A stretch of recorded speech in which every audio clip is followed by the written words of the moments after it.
Oi, turma, bem-vindos a mais uma aula de língua portuguesa. Hoje nós vamos revisar os tipos de variação linguística. Então, nós estudamos na aula passada que as variações elas vão reunir muitas variantes da língua que foram criados pelos homens e que acabam sendo reinventadas a cada dia. Então, dessas reinvenções, dos homens, surgem essas variações, que vão envolver muitas coisas, dentre a questão histórica, a questão social, cultural, geográfica, dentre outras questões. Então, no Brasil mesmo, a gente pode identificar, encontrar muitas variações, como o exemplo da variação regional, certo? Então, vamos começar aqui primeiro com a diafásica.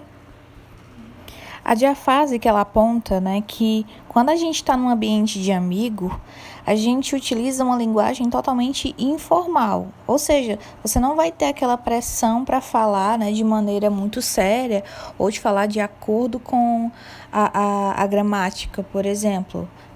É tanto que dentro desse contexto vão sempre ocorrer situações formais e situações informais. Vai depender muito do contexto em que você está inserido. Inclusive, no material de vocês anterior, ele coloca o exemplo de um trabalho da escola.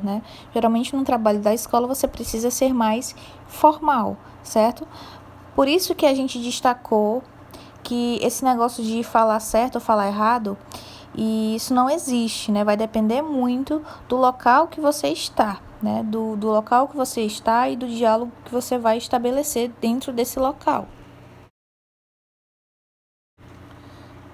Já a variação diatópica, também chamada de variação geográfica, ela já vai estar relacionada com o local, certo?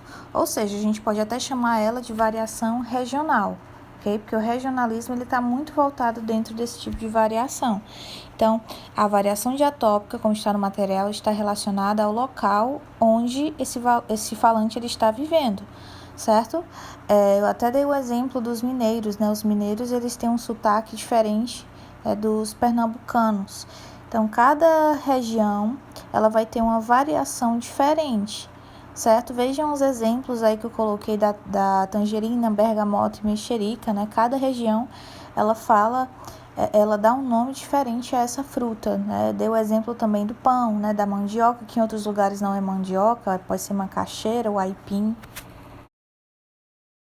A variação já diastrática, que também pode ser chamada de variação social, ela já é percebida de acordo com os grupos ou classes sociais que estão envolvidos, Por exemplo, a conversa de um orador jurídico e um morador de rua, São grupos sociais, observe, diferentes, Muitos estudiosos até vão considerar que essas variações elas se referem a grupos sociais cujos fatores eles podem estar relacionados à faixa etária, à idade, à profissão, ao status social, Então, a gente pode colocar até como exemplo aqui, a linguagem de pessoas que são do grupo de rap ou de um grupo de surfista, ou a linguagem de uma classe médica, ou a linguagem dos mais velhos, ou a linguagem da criança, ok?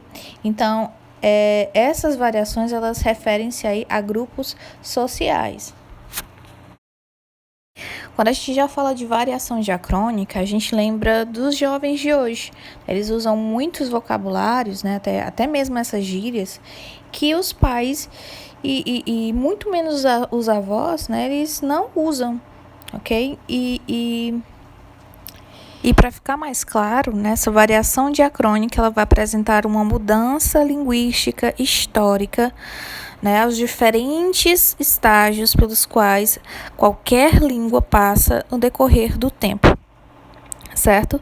Eu tinha dado o exemplo até do português, brasileiro, que se a gente fosse analisar textos de outras épocas, o quanto o português contemporâneo ele é distinto do português arcaico.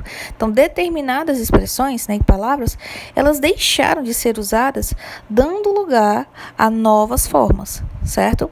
Então, essa variação histórica, porque ela também é chamada de variação histórica de uma língua, ela ocorre de maneira lenta, muito lenta e gradual. E muitas vezes há uma etapa de transição.